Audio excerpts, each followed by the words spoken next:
আসসালামু আলাইকুম। আশা করি সকলে ভালো আছেন। আমি আল্লাহর রহমতে ভালো আছি। যে ঘটনাটা বলতে চাইতেছি, আমি প্রায় 15 বছর যাবত অ্যাম্বুলেন্স চালাই। হঠাৎ করে রাত 9:30 ট্রিপল লাইনে কল আসে, ময়মনসিংহ ব্রিজের পাশে একটা অ্যাক্সিডেন্ট হয়। অ্যাক্সিডেন্ট হলে একজন লোক মারা যায়। মারা গেলে যে তার লাশটা ময়মনসিংহ মেডিকেল কলেজ নিয়ে যায়। নিয়ে গেলে তারপরে আমরাও অ্যাম্বুলেন্স নিয়ে সেখানে গেলাম, গিয়ে লাশটা উঠাইলাম। রাত্র প্রায় 10টার দিকে আমরা রওনা শুরু করি টঙ্গীর উদ্দেশ্যে। ওই রাতটা ছিল একবারে শীতের রাত, কি অন্ধকার। ওই দিন অমাবস্যার রাত ছিল, যে এক হাত দূরে একটা মানুষ থাকলেও ওটা আর কি দেখা যাবে না, এরকম অন্ধকার ছিল। তাই গাড়িটা স্বাভাবিকভাবে চলতেছিল।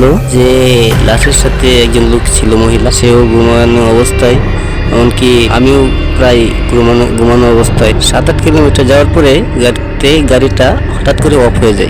অফ হয়ে যাওয়ার পরে আমি হেল্পারকে ডাক দিয়ে তুলি।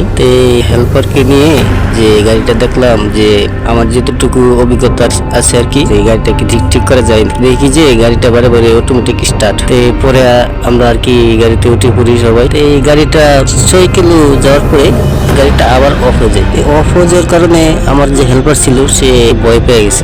আমি আসলে ভয় পাই নাই, আমার 15 বছর যাবত অভিজ্ঞতা আছে, সে কারণে আমি আর কি বেশি ভয় পাইছি। এবার কি হেল্পার গাড়ি থেকে নামতে চাইছিল না। কি অনেক জোরে বললাম নামতে চাই না।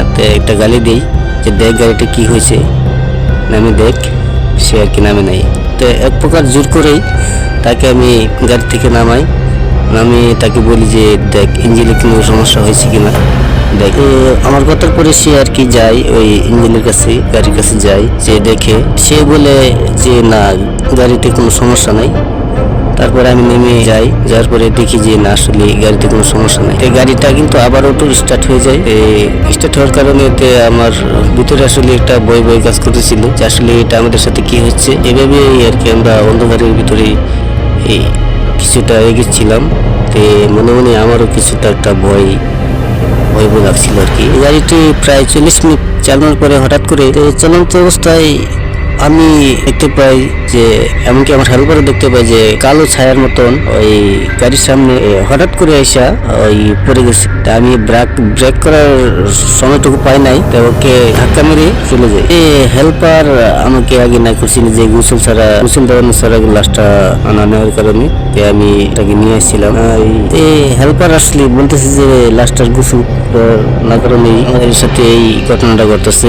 আমি আসলে মনে ভাবলাম যে ঘটনাটা আসলে সত্য হতে পারে, কিন্তু মনে একটা আমি তার কাছে স্বীকার করতেছি না। যে এভাবে প্রায় 40 মিনিট গাড়িতে রানিং থাকার পর গাড়ির সামনে দেখলাম হঠাৎ করে মুরগির বাচ্চা 3 থেকে 4টা হঠাৎ করে আর কি সামনে দেখতে পেলাম। এগুলো আর কি যে রাস্তা পার হতেছিল।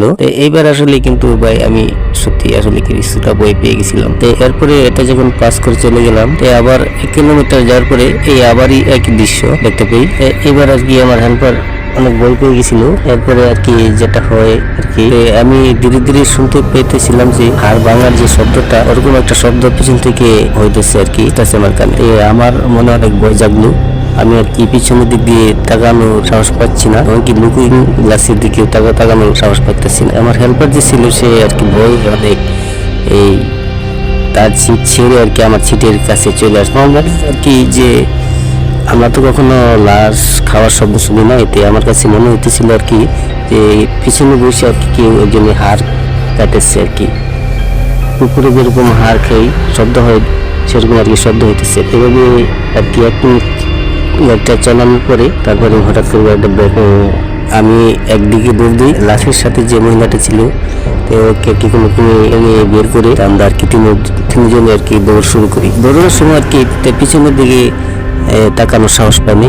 আমরা আর কি দৌড় পাড়তে আসি। হঠাৎ করে দেখলাম আর কি যে বড় একটা পুকুরের মতো দেখা যায়। এখানে আর কি 2-3 লোক লাঠ নিয়ে আসে।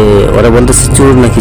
আমরা শুনে মুখ দিয়ে কথা বার হচ্ছিল না। আমরা বললাম যে আমরা তোর না। এটা বলে আমরা অজ্ঞান হয়ে গেছি। এরপরে আমাদের আর কি কিছু বলিনি। সকালে আমরা আর কি দেখলাম যে একটা বাসায় আমরা আছি, আমাদের মাথায় পানি ঢালতেছে, আশেপাশে অনেক লোকজন আছে। ওরা জিজ্ঞেস করে যে আপনাদের সাথে কি হয়েছে। আমরা আসলে তখন তাদেরকে বলি যে আমরা ময়মনসিংহ থেকে টঙ্গীর উদ্দেশ্যে রওনা হয়েছিলাম। আমরা আর কি অনেক বই পেয়ে গেছিলাম যে এই লাশের কাছে যে শব্দ ছিল আর কি হাড় খাওয়া অনেক মাসুমসানি শব্দ ছিল, যে সেটা শুনে আর কি আমরা দৌড়ে পালিয়ে এসে পড়ি। তারপরে আর কি অনেক কিছু লোক ওই অ্যাম্বুলেন্সের কাছে মসজিদে যায় নামাজ পড়তে।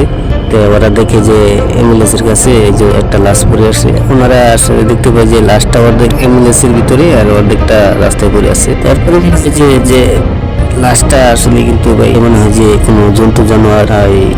লাশের বিভিন্ন জায়গায় তারা দেখতে পায় যে যে আর কি এখানে অনেক জায়গায় একটা বিখ্যাত আর কি আমরা আর কি আমাদেরকে পৌঁছে দেয়।